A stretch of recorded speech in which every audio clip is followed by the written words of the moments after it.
In a world drowning with misinformation and AI-generated lies and endless digital noise, ministry's never been harder or more needed. And as deepfakes blur reality and digital fatigue wears down the people of your church, how can church leaders like you build trust and offer clarity? And Shepherd, we're going to talk about that today right here on the Healthy Church Staff Podcast. Hi there, my name is Todd Rhodes, one of the co-founders over at chemistrystaffing.com, and I'm also your host right here on the Healthy Church Staff Podcast.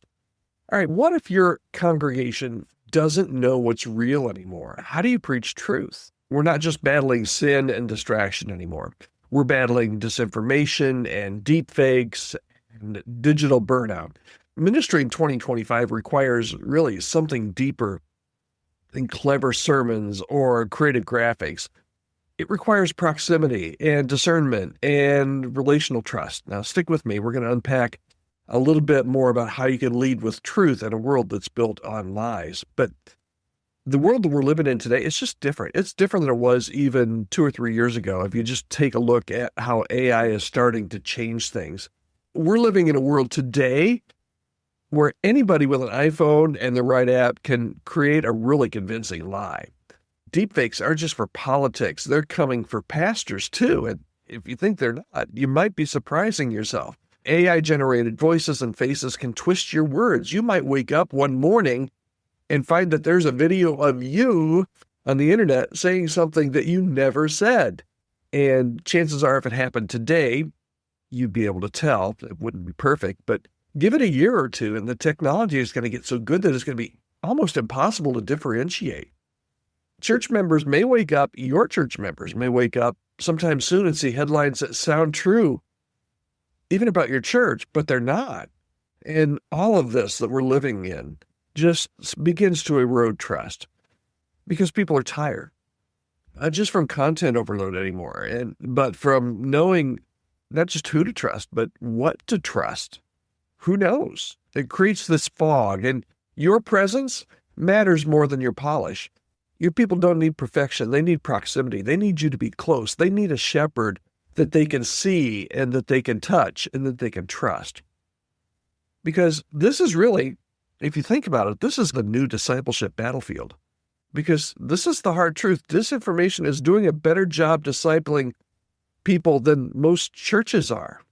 Let me say that again. Disinformation is doing a better job discipling people than most churches are.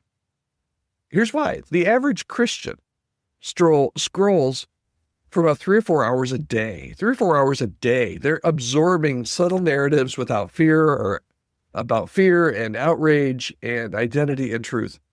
And none of it's neutral. None of it. So as a pastor, you're just not just competing with busyness, you're also competing with an entire alternative reality. Make discernment a discipleship priority. Now, that might be a new way of thinking about it, but teach your people how to tell truth from manipulation.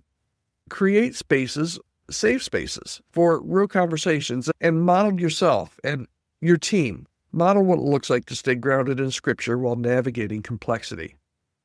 So how do you do this? How do you do this theologically? You teach the Bible and you teach people how to study the Bible because the Bible is true and nobody can take that away.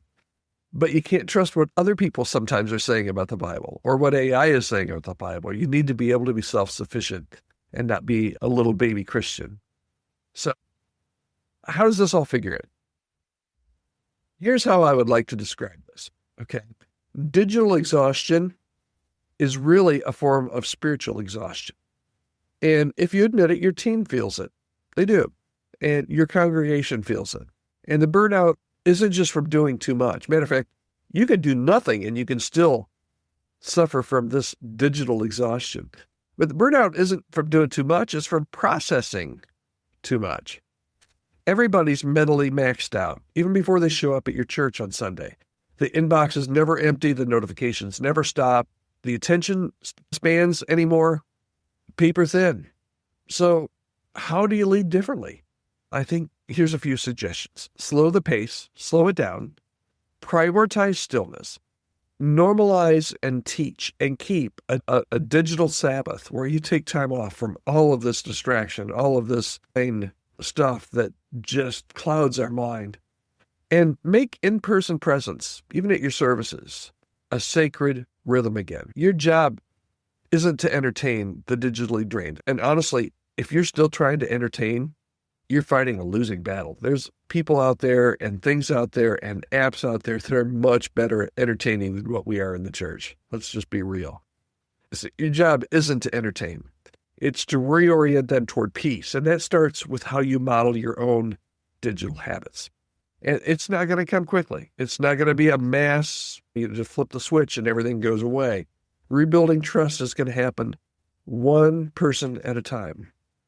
Because the currency of 2025 ministry isn't relevance. Relevance, it's not the ticket in 2025. The ticket in 2025, the currency, is reliability. And when most people don't trust institutions or headlines or even the algorithms that are tailored specifically to them, they turn to who shows up. And that could be you. So, practical ideas, bottom line. How do you do this? Visit somebody. Call them instead of text. Pray for somebody face to face. Preach like you know that people are hanging on by a thread, because they are. And know that your job isn't to impress, but to reassure. Because deepfakes can replicate a place, but they can't replicate a presence. They can mimic a voice, but they can't mimic empathy. And no matter the amount of disinformation that comes their way, it can be overcome with a trusted relationship. This isn't a call for panic. Don't hear panic in my voice. It's a call for proximity. And in an age of AI fakery and digital fatigue and truth decay, your presence is the most powerful apologetic. Those are my thoughts today. Hope they're helpful to you. This is Todd Rhodes. I am the host right here on the Healthy Church Staff Podcast. Thanks so much for joining me. We're here every single weekday, and that you can join me again right here tomorrow. In fact, I hope you will.